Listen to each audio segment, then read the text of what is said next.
Saudara-saudara kasih di dalam nama Tuhan Yesus Kristus, Shalom Alaikum, Shalom Hamasya. Saat ini kita bertemu lagi di dalam kajian iman Romo. Romo akan membawakan tentang spiritualitas, yaitu mengenai kemuliaan di dalam hati.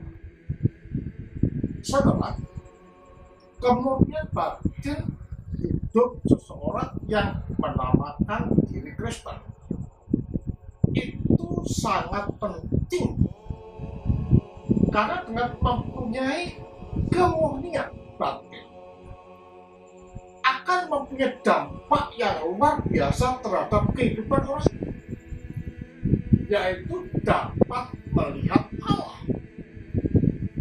Menunjuk pada artian bahwa pikiran batin telah terterang. Terkait dengan hal ini, Jana Suci Matius dalam Injilnya menegaskan bahwa berbahagialah orang yang murni hatinya, karena mereka akan melihat Allah. Kemurnian berarti bebas dari motivasi yang jahat dan berbagai tindakan yang penuh dosa. Artinya bahwa kemurnian batin ini sangat penting, sehingga tidak terbesit di dalam hati kita, di dalam pikiran kita untuk melakukan sesuatu yang bertentangan dari Allah, yaitu berbuat dosa, dan juga tidak mempunyai berbagai niat atau minat yang tak layak dan berbagai keinginan mencari diri sendiri. Artinya bahwa kehidupannya ini dikosongkan dengan berbagai macam keinginan yang bertolak belakang dari Allah. Karena yang diinginkan adalah kemurnian batin, kemurnian pikiran, sehingga dia bisa merawat akan kehendak Allah di dalam hidupnya. Itu berarti juga secara total bebas dari apapun yang membutakan dan menggelapkan pikiran. Jadi kemurnian batin ini penting, karena dengan adanya kemurnian batin, pikiran kita tidak digelapkan, ya, pikiran kita tidak terbutakan, tetapi tercerahi, sehingga ia tidak dapat melihat segala sesuatu dengan jelas dan jujur. Jadi pikiran yang gelap ini menjadikan kita tidak bisa melihat sesuatu yang baik dari Allah. Jadi mengelola batin, mengelola pikiran ini penting, dan mengundang roh untuk tinggal melalui energinya di dalam kehidupan kita, agar supaya pikiran dan hati kita tidak digelapkan, tidak dibutakan, namun diterangi. Itu berarti secara total dibebaskan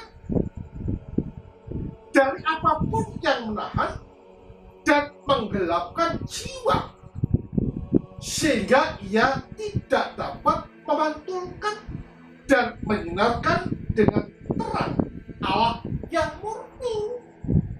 Jadi kegelapan batin ini menjadikan kita ini tidak dapat menyinarkan terang ilahi.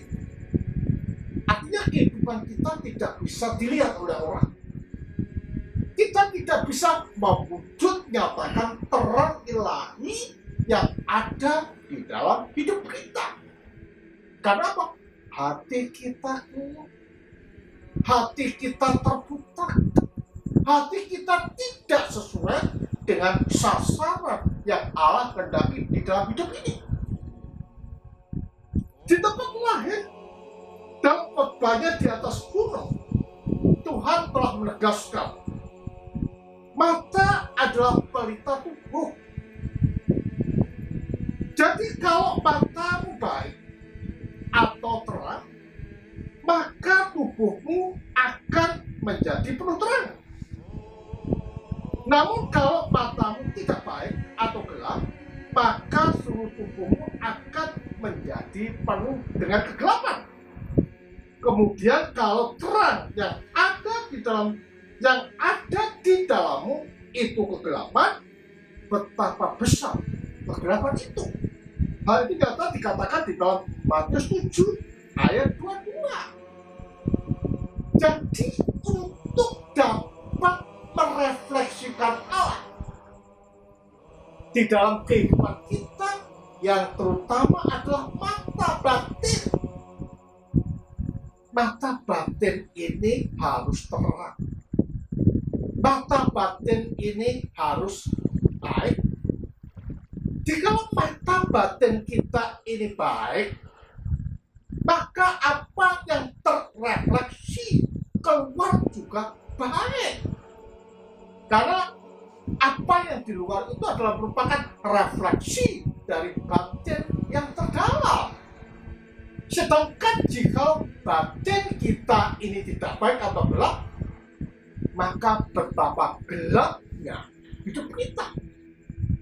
Artinya bahwa tidak ada harapan dan kehidupan kita itu selalu bertentangan dengan Allah.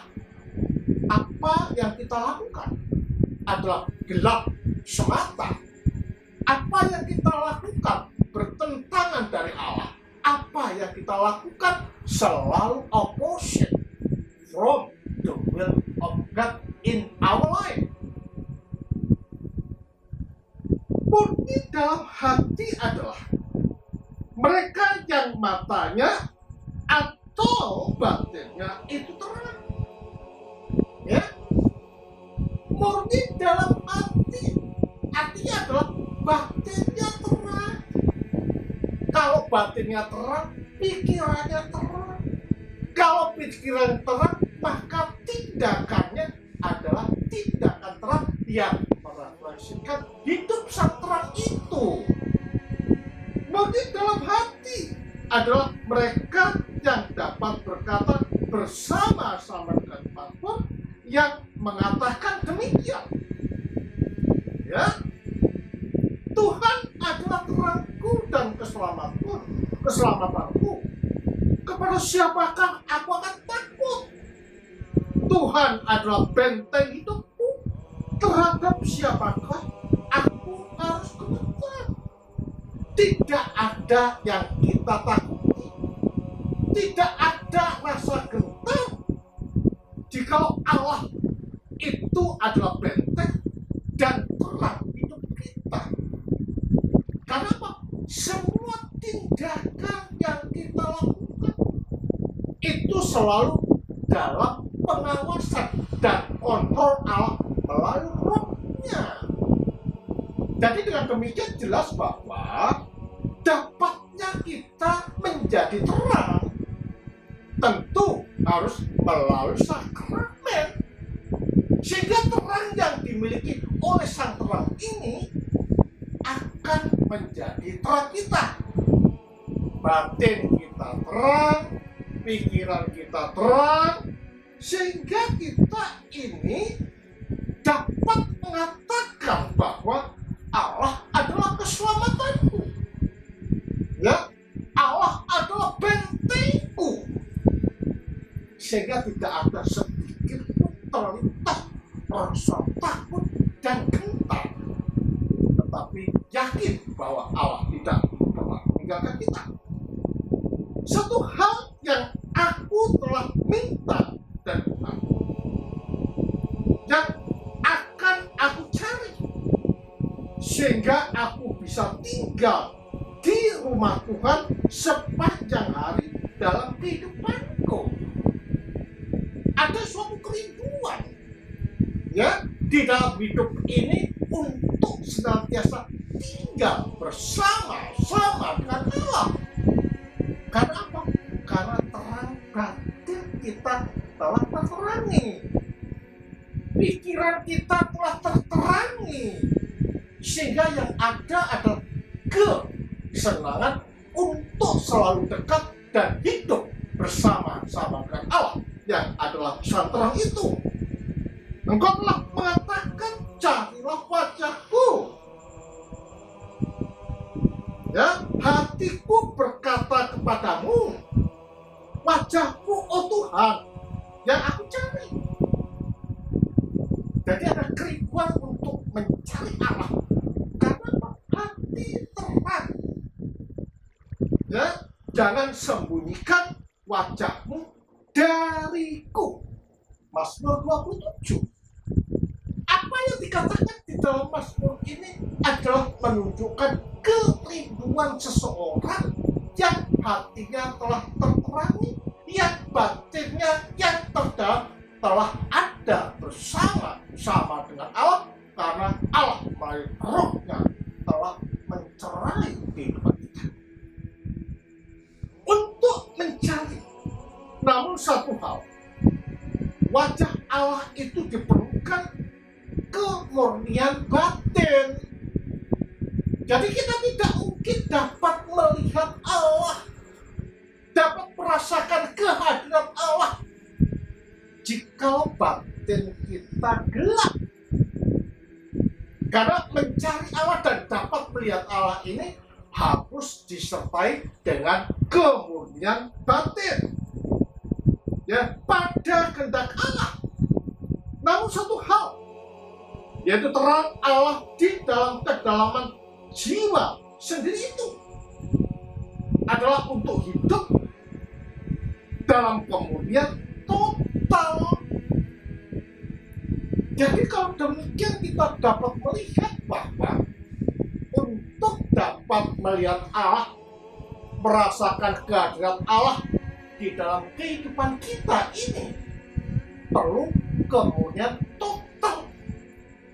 Bagaimana kemurnian total ini dapat kita miliki sementara kita ini tidak rindu dengan Allah? Tidak mungkin kita miliki. Kemurnian total ini akan terjadi di dalam kehidupan kita kalau kita menyatu dengan sang kemurnian. Melalui apa? Melalui sakramen yang disediakan di dalam gereja. Menyatunya kita dengan sang murni, yaitu Allah. Roh diam di dalam kita akan mengkoreksi kita, membakar dosa kita dan kesalahan kita, sehingga kita bisa menuju pada kemurnian itu sendiri. Itu adalah untuk alasan ini bahwa Bunda Sang Kristus, yaitu Maria, adalah gambar kemurnian sempurna. Jadi di sini kita diberikan suatu contoh bahwa orang yang pernah mengalami kemurnian sempurna tak lain dan bukan adalah Sang Bunda Maria.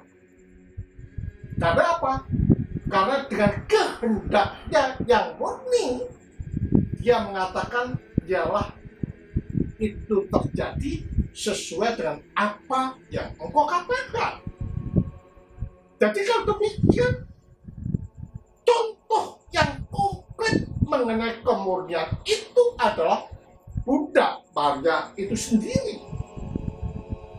Perawan suci adalah sungguh murni, bukan sekedar karena pertarakannya secara badani, namun juga karena kebaikan rohaninya, ya, bukan karena pertarakan, tetapi karena kerohaniannya yang sempurna.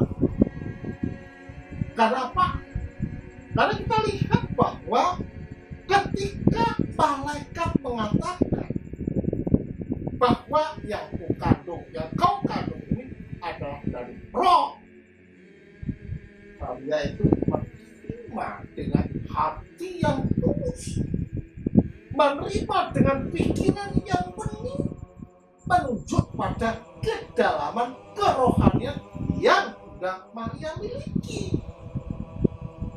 Jadi kalau demikian jelas untuk mendapatkan kemurnian batin yang hakiki tidaklah bisa seperti orang membalikkan telapak tangan.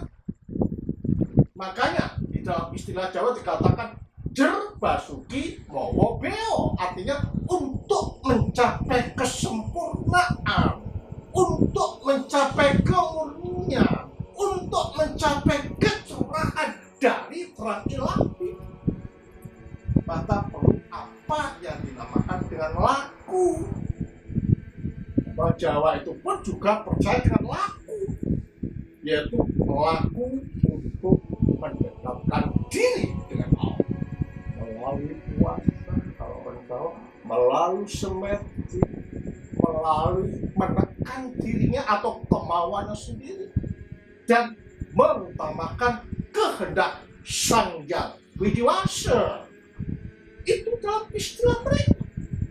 Nah, kita juga untuk mendapatkan hal seperti ini perlu penyatu Tunggal dengan Allah melalui rohnya di dalam sakramen yang tersedia di dalam gereja. Ya, hatinya adalah murni. Hatinya siapa? Sang Maria. Pikirannya waras. Ya. Jadi kemurnian ini perlu untuk kita dapatkan seperti halnya Bunda Maria telah peroleh. Jiwanya memuliakan Allah, rohnya telah bersukacita di dalam Allah juru selamatnya, tubuhnya adalah bait rohaninya. Jadi di dalam seluruh keberadaan dari Sang Bunda ini semata-mata hanya difokuskan untuk Allah yang hidup. Ya, karena alasan ini Allah telah memandang kemanusiaan Maria dan melakukan hal-hal yang besar. Artinya bahwa Allah memandang apa yang dilakukan Maria dengan ketaatannya, dia akan memberikan hal-hal yang besar bagi Sang Bunda Maria. Karena alasan ini semua generasi menyebut dia yang terberkati. Karena alasan ini dia penuh rahmat dan Tuhan ada bersama-sama dengan dia. Karena alasan ini, ya, dia di dalam kemurniannya yang sederhana dapat mengatakan kepada Tuhan, yaitu biarlah itu terjadi sesuai dengan perkataanmu. Nah, itu nyata sekali dikatakan di dalam Lukas. Jadi ada kerendahan hatian, ada ketaatan, dan itu semua terjadi karena kemurnian batinnya untuk mengikuti apa yang menjadi perintah Allah. Di dalam tradisi rohani gereja ortodoks, kemurnian hati adalah suatu kondisi yang hakiki untuk penyatuan dengan Allah ketika hati manusia itu dimurnikan dari semua kejahatan. Itu secara alami bersinar dengan terang Allah sejak Allah tinggal di dalam jiwa. Jadi kemurnian ini terjadi di dalam kehidupan manusia atau orang percaya sejak Allah tinggal melalui rohnya di dalam batin dan jiwa kita. Sehingga apapun yang kita lakukan, apapun yang kita pikirkan, apapun kehendak kita, landasannya adalah Allah yang ada di dalam hati kita. Ini adalah doktrin para jana suci sebagaimana diungkapkan oleh Gregory dari Nyssa yang mengatakan demikian. Manusia yang memurnikan mata jiwanya itu akan menikmati langsung visi Allah. Jadi Allah memberikan suatu visi yang keluar dari batin terdalam, karena Allah tinggal di dalam dirinya atau di dalam batinnya. Nah, disinilah manusia itu peka, atau dapat dikatakan dalam bahasa Jawa sidik ing panyal, tahu apa yang akan terjadi karena roh tinggal di dalam diri orang. Terus itu adalah pelajaran yang sama yang diajarkan oleh Sang Firman atau Yesus Kristus ketika dia berkata, kerajaan Allah ada di dalam kamu. Siapa yang dimaksud kerajaan Allah? Ini tidak menunjuk pada gedung, tetapi menunjuk pada manusia, di mana di dalam batin manusia yang terdalam roh itu tinggal, dan roh yang tinggal ini menuntut, membimbing, mencerai setiap apa yang kita lakukan. Hal ini nyata sekali dikatakan dalam Lukas 17 ayat 21. Ini mengajar kita bahwa manusia yang memurnikan hatinya dari setiap dorongan nafsu akan melihat gambar sifat ilahi di dalam keindahannya sendiri. Indah sekali kalau kita melihat, kalau kita mempunyai hati yang murni, kita bisa melihat batin kita. Kita bisa melihat keindahan kita sebagai gambar Allah dan dapat merefleksikan kehidupan Allah di dalam kehidupan kita keseharian. Karena itulah sebagai manusia ini kita perlu bersyukur, karena kita dikatakan sebagai Allah dalam huruf kecil, yang artinya sebagai kekasih Allah, karena kita dikatakan sebagai image of the image. Kamu harus membasuh bersih dengan kehidupan yang bajik.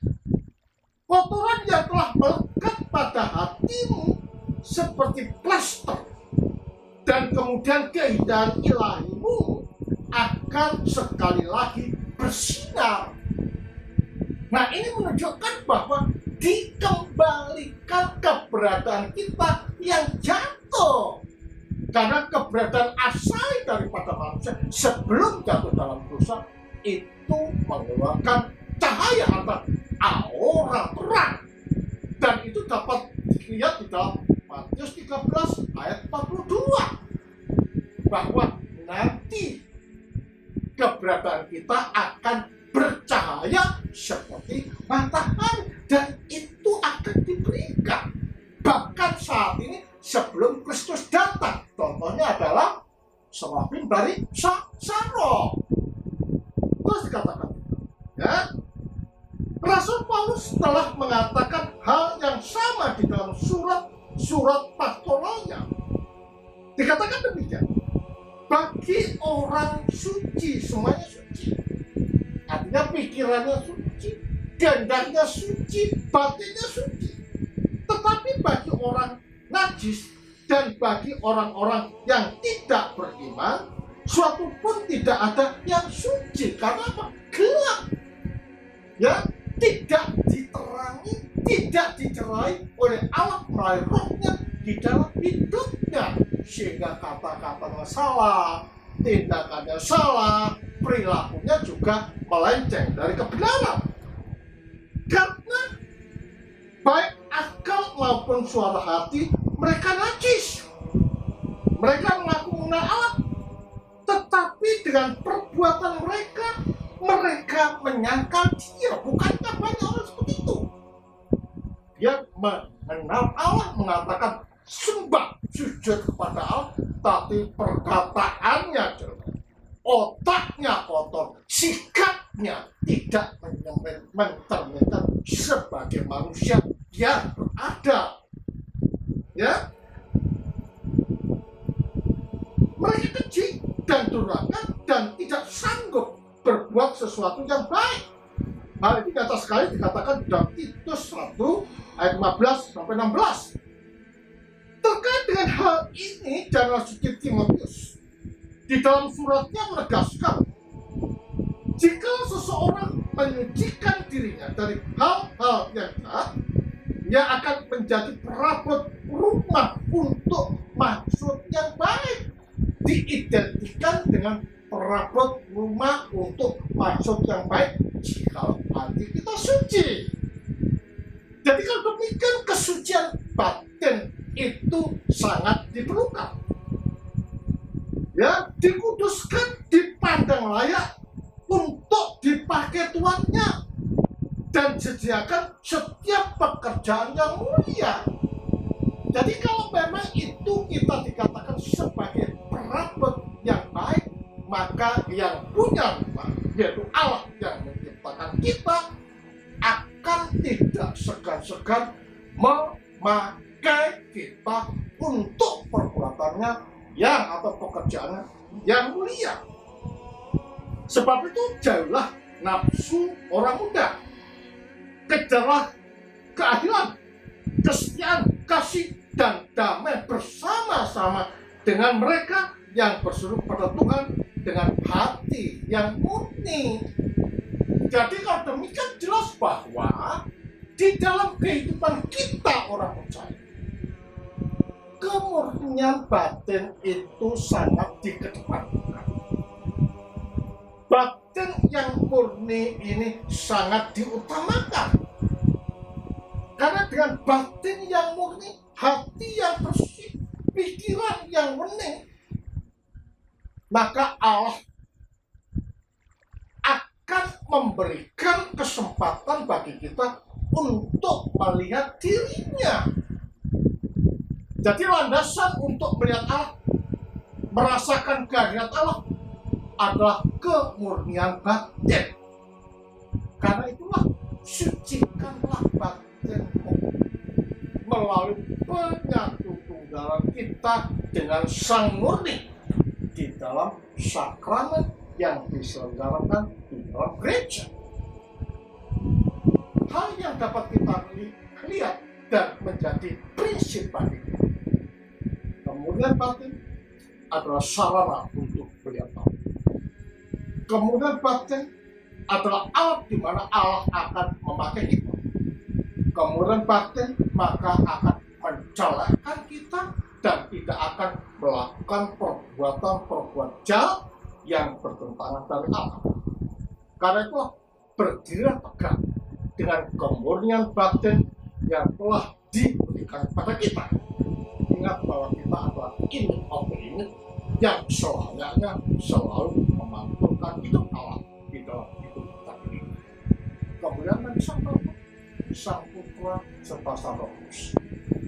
Amin.